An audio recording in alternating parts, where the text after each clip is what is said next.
Hi friends, welcome to my channel. Friends, ఈ వీడియోలో మనకు పవర్ సప్లైకి వచ్చే సాకెట్ అనేది కాలిపోయింది. ఓకేనా, బోర్కి సంబంధించింది ఇది 6 నామ్స్ సాకెట్. అలాగే సైడ్కు మనకు ఇండికేటర్ 6 నామ్స్ ఇచ్చానమాట. ఓకేనా ఫ్రెండ్స్, ఇది మనకు బోర్ స్టార్టర్కు సంబంధించిన పేజ్ న్యూట్రల్కి సంబంధించిన వైర్లు అనేవి ఇక్కడ 3 పిన్ టాప్ ఉంటుంది కదా, 3 పిన్ టాప్ అనేది కాలిపోయింది అన్నమాట. ఓకేనా, సాకెట్ కాలిపోయింది. అలాగే 3 పిన్ టాప్ కూడా మనకు పేజ్ యొక్క టర్మినల్ అనేది పూర్తిగా మెల్ట్ అయిపోయింది అన్నమాట. ఇక్కడ చూడొచ్చు, ఈ హోల్ అనేది టర్మినల్సే మొత్తం లేదు, ఇదంతా కాలిపోయింది, మెల్ట్ అయిపోయింది అన్నమాట ఇది. ఓకేనా, ఇది ఇలాగ ఎందుకు జరిగిందంటే మనకు ఎక్కువ సార్లు మోటార్ అనేది ఆన్ చేసినప్పుడు పవర్ అనేది స్టార్టర్ కూడా కంటిన్యూస్గా రన్ చేయడం వల్ల ఈ వైర్లు అనేటివి మనకు 2.5 వైర్ వేసాము. ఈ వైర్ అనేది కొంచెం హీట్ ఎక్కుతుంది అన్నమాట. హీట్ ఎక్కి ఓన్లీ ఫేజ్ వైరే హీట్ ఎక్కుతుంది, న్యూట్రల్ అనేది హీట్ ఎక్కదు. దాని పక్కకు ఉంటే ఫేజ్ న్యూట్రల్ జాయింట్ అయ్యి మనకు ట్రిప్ అయిపోతుంది అనమాట. బ్రేకర్ ఈన ఉంటే బ్రేకర్ ఈన లేకపోతే ఫ్యూజ్ అనేది ఎగిరిపోతుంది. కనిపిస్ ఇక్కడ చూడొచ్చు, మనకు ఇదంతా మనకు సాకెట్ అనేది కాలిపోయింది పూర్తిగా. ఇది 6 నామ్స్ సాకెట్ అన్నమాట. ఇది యాంకర్కి సంబంధించి యాంకర్ పెంటకు సంబంధించిన 6 మోడల్ ప్లేట్ అన్నమాట. ఇది మనకు ఓవర్లోడ్, అలాగే మనకు కంటిన్యూస్గా మోటార్ కంటిన్యూస్గా రన్ చేయడం వల్ల ఈ సాకెట్ అలాగే 3 పిన్ టాప్ అనేది మెల్ట్ అయిపోయింది అన్నమాట. ఓకేనా, దాని ద్వారానైతే మోటార్కు పవర్ సప్లై అనేది వెళ్ళదు. మోటారు చాలుగుతా కాదన్నమాట, అర్థమైందా? ఇక్కడ చూడవచ్చు, ఇక్కడ 6 మోడల్ ప్లేట్లో నుంచి 6 నామ్ సాకెట్ అనేది తీసేయడం జరిగింది. అలాగే దీనికి ఉన్న ఫేజ్ న్యూట్రల్ ఎర్తింగ్ వైర్స్ అయితే మనం రిమూవ్ చేసాము. ఓకేనా, దీనికి సంబంధించిన వైర్స్ అన్నమాట ఇవి. ఓకేనా, కేబుల్ వైర్స్ లోపల ఈ సాకెట్కు వచ్చేదేమో మనకు బోర్కి సంబంధించి ఒక 32 amps బ్రేకర్ అయితే ఉంది ఎంసీబీలో. ఓకేనా ఫ్రెండ్స్, ఇది మనకు 6 నామ్స్ టాప్ పూర్తిగా మెల్ట్ అయిపోయింది. అలాగే మనకు 6 నామ్స్ సాకెట్ కూడా మీకు అయితే చూపిస్తాను. ఇది మనకు 6 నామ్స్ సాకెట్, అలాగే 3 పిన్ టాపు 16 amps. ఇది కూడా మనకు రెండిట్లోనూ ఫేజ్కి సంబంధించిన టర్మినల్సే కాలిపోవడం జరిగింది. ఎందుకంటే మనకు వేడెక్కేది అదే కదా, ఫేజ్ నుంచి వచ్చేది మనకు పూర్తిగా వేడెక్కుతుంది అన్నమాట. అర్థమైందా? ఇక్కడ చూడవచ్చు, మనం కొత్త 3 పిన్ టాప్ అయితే తెచ్చాను. సేమ్ అదే విధంగా కొత్త 6 నామ్స్ యాంకర్కి సంబంధించిన టాప్ అనేది తీసుకురావడం జరిగింది. అలాగే దీన్ని ఫిట్టింగ్ అయితే చేస్తున్నాను. మనకు ఎక్కడ దాకా వైరు మెల్ట్ అయిందో అక్కడ దాకా మనం కట్ చేసుకోవాలి. ఫేజ్కి సంబంధించి అయినా సరే, న్యూట్రల్కి సంబంధించి అయినా సరే మనం కట్ చేసుకోవాలన్నమాట. అర్థమైందా? కట్ చేసుకొని మళ్ళీ స్లీవ్ తీసుకొని సేమ్ మనకు 3 పిన్ టాప్లో మనం ఫేజ్ సైడ్ ఇవ్వాలి టర్మినల్స్లో, అలాగే న్యూట్రల్ సైడ్ ఇవ్వాలి టర్మినల్స్లో. అర్థమైందా? 2 జాయింట్ మనకు స్క్రూలు అయితే టైట్ చేసుకొని మనకు ప్లగ్ అయితే ఫిట్టింగ్ చేసుకోవాలన్నమాట. ఓకేనా, 3 పిన్ టాప్ అనేది.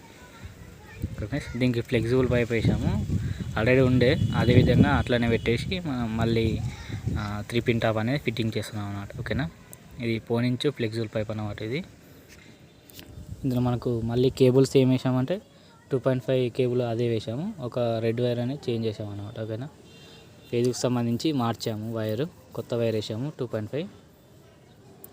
ఓకే, ఈ 3 పిన్ టాప్ ఫిట్టింగ్ అయితే ఈ విధంగా చేయాలి. దీనిపైన 3 పిన్ టాప్ పైనే మనకు రాసి సింబల్ అయితే ఉంటుంది. సింబల్ అంటే ఎల్ అని రాసి ఉంటుంది. ఎల్ అని రాసి ఉన్న దగ్గర మనం ఫేజ్ అయితే పెట్టుకోవాలి, ఎన్ అని రాసి ఉన్న దగ్గర మనం న్యూట్రల్ అయితే పెట్టుకోవాలన్నమాట. ఓకేనా, పైన వచ్చేసి మనకు ఆల్రెడీ పెద్ద పిన్ వచ్చేసి మనకు టర్మినల్లో ఎర్తింగ్ అయితే ఉంటుంది. ఓకేనా గైస్, మనకి ఈ విధంగా స్క్రూలు అయితే మనం టైట్ చేసుకోవాలి, గట్టిగా టైట్ చేసుకోవాలి. లూజ్ అయితే మనం లూజ్ కాంటాక్ట్ అస్సలకే ఉంచకూడదు, ఎందుకంటే స్పార్కులు వచ్చి దాని ద్వారా కూడా మనకు మెల్ట్ అయ్యే ఛాన్స్లు ఎక్కువగా ఉంటాయి అన్నమాట. అర్థమైందా? ఈ విధంగా 3 పిన్ టాప్ అయితే ఫిట్టింగ్ అయితే చేశాను, టైట్గా ఉంచుకోవాలి. ఓకే ఫ్రెండ్స్, ఇది 16 amps కొత్తది సాకెట్. ఇది కూడా యాంకర్ పెయింట్కి సంబంధించిన 6 amps సాకెట్ అన్నమాట. అర్థమైందా? ఇందులో మనం 6 మోడల్లో మనం ప్రెస్సింగ్ అయితే చేసుకోవాలి. ఈ విధంగా చేసుకున్న తర్వాత దీనికి సంబంధించిన వైర్లు ఫస్ట్ ఏ ఉన్నాయో అవి వైర్లు పెట్టేయాలి. ఈ గ్రీన్ వైర్ వచ్చేసి మనకు ఎర్తింగ్, ఇది కామన్గా అందరికీ తెలిసి ఉంటుంది. ఓకేనా, తెలియని వాళ్ళు ఉంటే చూడండి. గ్రీన్ వైర్ మనం ఎర్తింగ్ కాబట్టి మనకు సాకెట్లో మిడిల్ సైజ్ అయితే పెట్టాలి. ఓకే ఫ్రెండ్స్, మిడిల్ సైజ్లో మనం ఎర్తింగ్ వైర్ అయితే కనెక్షన్ అయితే తీసేసుకోవాలన్నమాట. టర్మినల్ లూజ్ చేసుకొని అందులో మనం టైట్గా ఫిట్ చేసుకోవాలి. ఇందులో కొత్త మనకు లూజ్ స్పార్క్ అనేది అస్సలుగా ఉండకూడదు, టైట్గా ఫిట్ చేసుకోవాలన్నమాట ఏది చేసినా కానీ. ఓకేనా, ఇది కొంచెం కిందికి వస్తలేదు ఎందుకంటే మెల్ట్ అయింది కదా, కొంచెం సరిగా పట్టలేదు అనమాట.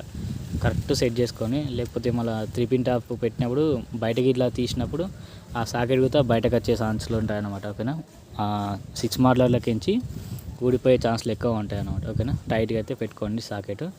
తర్వాత మనం స్విచ్కి సంబంధించిన ఇండికేటర్ వైర్స్ ఉంటాయి కదా, ఆ వైర్లు కూడా మనం సాకెట్లో ఇన్సర్ట్ చేయాల్సి ఉంటుంది. ఓకేనా, ఇక్కడ బ్లాక్ వైర్లు ఉన్నాయి చూడండి ఇండికేటరీ, అందులో ఒక వైర్ ఏమో న్యూట్రల్ ఇవ్వాలి, అలాగే ఇంకొక వైర్ ఏమో మనం సాకెట్కు లెఫ్ట్ సైడ్ ఇవ్వాలన్నమాట. ఓకేనా, ఒకటిగా ఫేజ్ ఒకటి అలాగే న్యూట్రల్ ఒకటి. ఇక్కడ మనకు స్విచ్ ఆన్ చేస్తే ఇండికేటర్ వెలగాలన్నమాట. అర్థమైందా?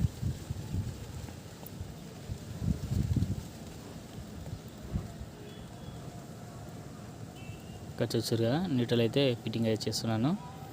సాకెట్కు మనకు రైట్ సైడ్ ఉంటుంది న్యూట్రల్ అనేది.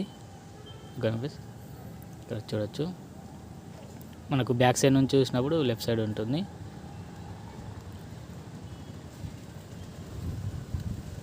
ఈ ఇండికేటర్ సంబంధించిన వైర్ అనేది ఆ టర్మినల్ లోపల మనం కరెక్ట్గా పెట్టుకోవాలి. లూజ్ ఉంటే దాని ద్వారా కూడా మనకు ఇండికేటర్ వెలగదు. ఓకేనా, కరెక్ట్గా అయితే చూసుకోవాలన్నమాట.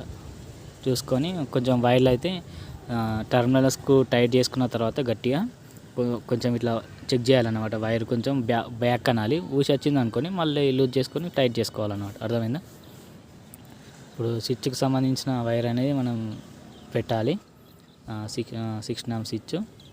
ఓకే ఫ్రెండ్స్, ఇక్కడ రెడ్ వైర్ చూడండి, ఇది ఫేజ్ అన్నమాట. మనకు ఎంసీబీ బాక్స్లో నుంచి ఒక బ్రేకర్ అయితే బోర్కి అయితే ఇవ్వడం జరిగింది అన్నమాట. ఓకేనా, ఇది మనకు సాకెట్కు సంబంధించి కంట్రోల్ అన్నమాట ఇది. ఓకేనా, ఇక్కడ ఒక వైర్ ఏమో మనకు స్విచ్కు టాప్ సైడ్ ఇవ్వాలి, అలాగే ఇంకొక వైరు అలాగే ఇండికేటర్ వైర్కి సంబంధించి ఇలా ఎల్ సింబల్ ఉన్న దగ్గర మనం ఫేజ్లో అయితే కనెక్షన్ ఇవ్వాలన్నమాట టర్మినల్స్లో. ఓకేనా, ఇప్పుడు ఆ స్విచ్ చేస్తే ఈ సాకెట్లకు పవర్ అనేది వస్తుంది.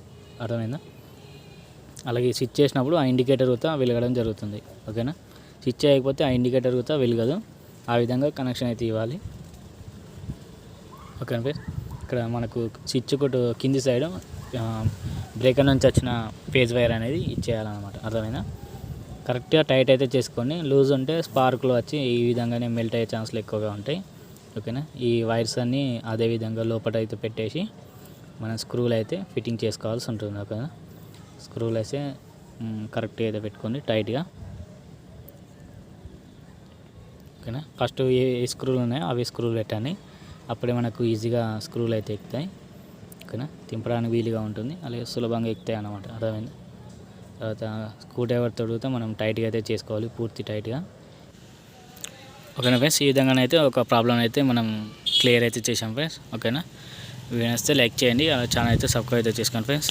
మనకు స్టార్టర్ కూడా రెడీ అయిపోయింది, ఇక్కడ మనకు వాటర్ కూడా వచ్చేస్తున్నాయి. ఓకేనా, థ్యాంక్స్ ఫర్ వాచింగ్. సబ్స్క్రైబ్ అయితే చేసుకోండి ఫ్రెండ్స్.